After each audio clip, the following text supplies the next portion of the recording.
famille, j'espère que vous allez bien. De mon côté, tout va bien.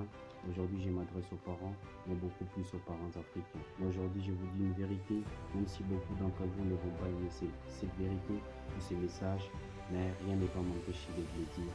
C'est parti. Arrêtez de transmettre vos propres peurs et vos propres croyances limitantes à vos enfants.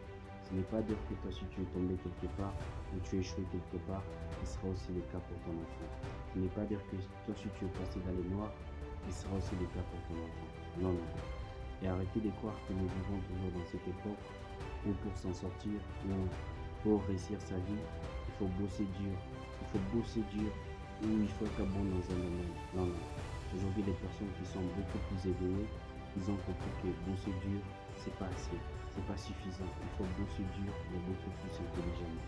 Comme l'a dit Youssoupha dans l'une de ses chansons, il dit si travaille dur, rendez millionnaire, sinon toutes les darons africaines seraient millionnaires. C'est tellement réel cette phrase, c'est tellement que travailler dur, c'est pas assez. Il faut travailler dur pour être beaucoup plus intelligemment.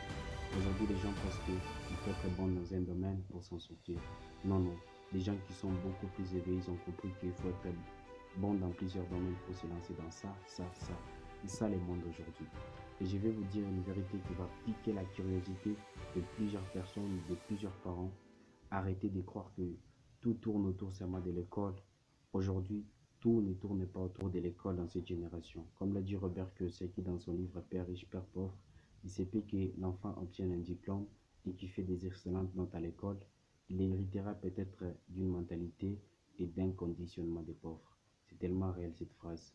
Au contraire, inspirez vos enfants, motivez vos enfants, soutenez-les dans leurs objectifs, dans leurs projets, parce que vous êtes leur Dieu sur cette terre.